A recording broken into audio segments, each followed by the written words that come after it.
World హిస్టరీని మన syllabus చాలా సింపుల్గా ఇచ్చిందని. ఏం చదవాలి అంటే ఇండస్ట్రియల్ రెవల్యూషన్ గురించి చదవమందాం. పారిశ్రామిక విప్లవం. 2 వరల్డ్ వార్లు జరిగాయండి. ఆ 2 వరల్డ్ వార్ల గురించి చదవమందాం. Colonization, decolonization, redrawal of national boundaries. ఒక దేశం ఇంకొక దేశాన్ని కబ్జా చేస్తే దాన్ని కాలనైజేషన్ అంటాం. తెలుగులో దాన్ని వలసీకరణ లేదా వలసవాదం అంటారు.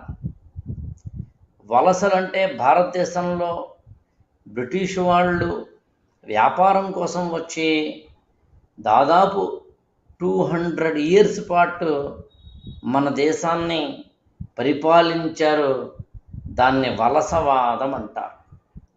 మొత్తం ప్రపంచవ్యాప్తంగా ఎన్ని దేశాలైతే ఉన్నాయో రవి అస్తమించని బ్రిటిష్ సామ్రాజ్యం అన్నట్టుగా బ్రిటిష్ వారు దాదాపు ప్రపంచంలో ఉన్న అన్ని దేశాలను ఏదో ఒకటో రెండో మినహాయించారన్నట్టుగా యునైటెడ్ కింగ్డమ్ ఇక్కడ ఉందండి.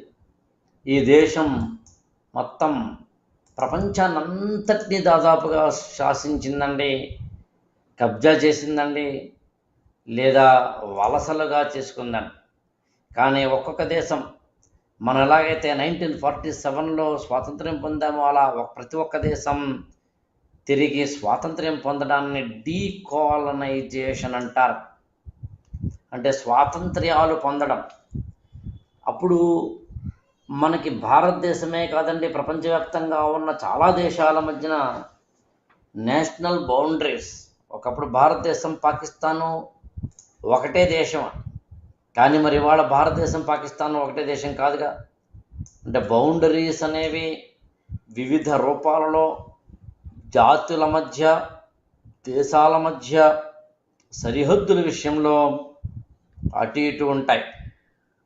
అందుకని colonisation, decolonization, redrawal of national boundaries అంటే ఏ దేశం ఏ దేశాన్ని వలస చేసుకుంది, ఏ దేశం నుంచి స్వాతంత్ర్యం పొందింది, ఏ దేశాల సరిహద్దులు మారాయి. అది సౌత్ కొరియా, నార్త్ కొరియా లాంటివి కావచ్చు, అసలు యూరోపియన్ కంట్రీస్లోనే వివిధ దేశాల మధ్య సరిహద్దులు కావచ్చు. అవి చదవాల్సిన అవసరం ఉందని సిలబస్ చెప్తాం. కమ్యూనిజం, సోషలిజం, క్యాపిటలిజం అని 3 వాదాలు ఉన్నాయండి ఎకనామిక్స్లో. ఆ కమ్యూనిజం అంటే ఏంటో, సోషలిజం అంటే ఏంటో, క్యాపిటలిజం అంటే ఏంటో చదవాల్సిన అవసరం ఉందని మన సిలబస్ చెప్తున్నాం.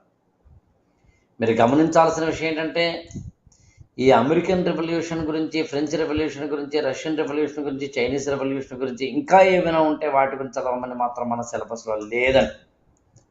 మన సిలబస్లో ఉన్నవి ఇప్పుడు ఇవే తప్ప ఇవి కావు. సిలబస్లో చాలా సింపుల్ చెప్పాలంటే ఇప్పుడు నేను ఏదైతే మీకు చదివినిపించానో వాటిలో అన్నీ లేవండి. అంటే సిలబస్లో మరి ఏమున్నాయంటే చూడండి, బోర్డుగా చూస్తే మీకు అర్థమవుతుంది. American revolution, French revolution, Russian revolution, Chinese revolution అనే 4 లేదా అలాంటివి ఏవైనా కొన్ని ఇవి సిలబస్లో లేవండి. కానీ సిలబస్లో లేకపోయినా చదవాల్సిన అవసరం ఉందండి.